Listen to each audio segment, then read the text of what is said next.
Hello, my name is Quentin Bell, and today I will be discussing Buddhism and Hinduism, the role of women, and how it has changed over time.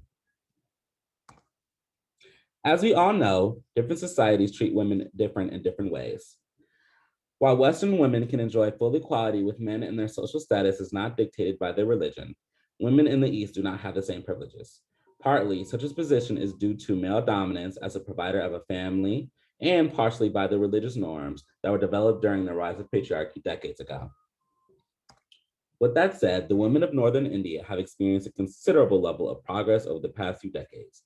However, despite these improvements to their situation in life, there is still a considerable level of social and cultural barriers that are handicapping their progress within what is a male dominated society. For example, despite the high rates of literacy among women in Kanpur, there has been little progress in integrating women into better levels of their society. The male dominated culture often views women as being second class citizens within their own country. It can even be argued that, in a particular context, a woman is viewed as a form of property, where her servitude is almost an absolute requirement when it comes to being married.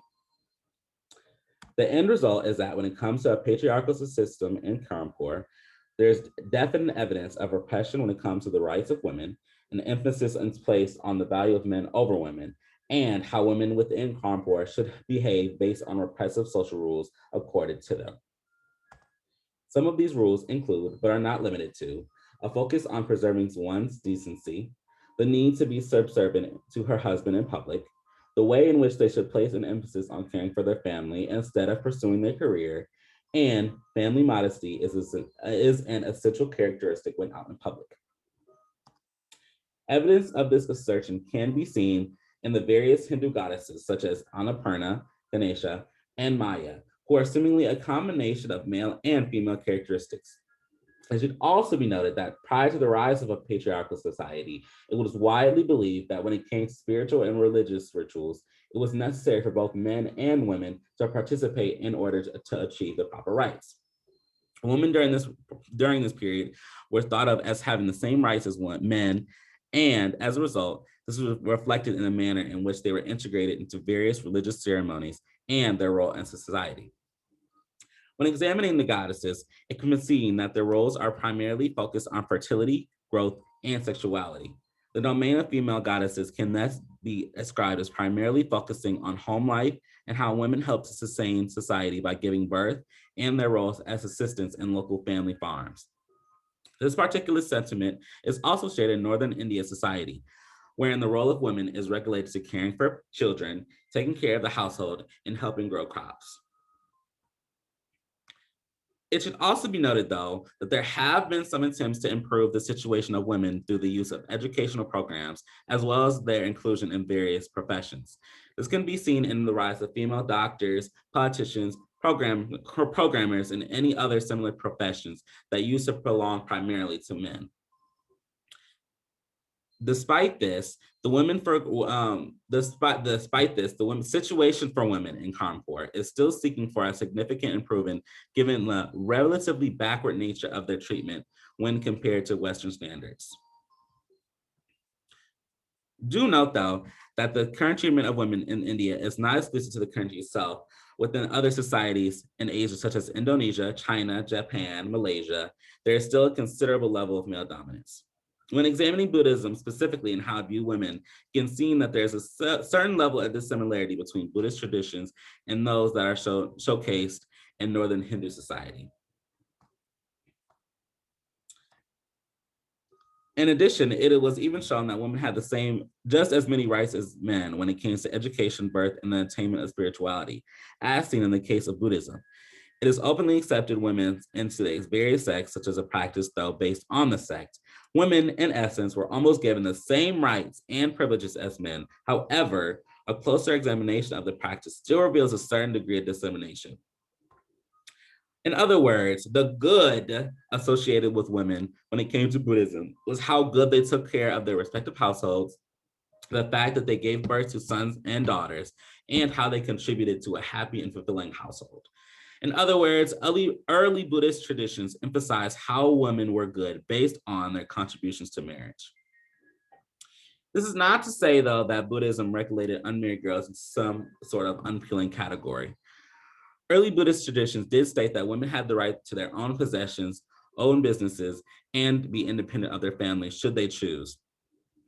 The promotion of such a practice became a great boon to many women. This resulted in a greater level of socio-cultural equality.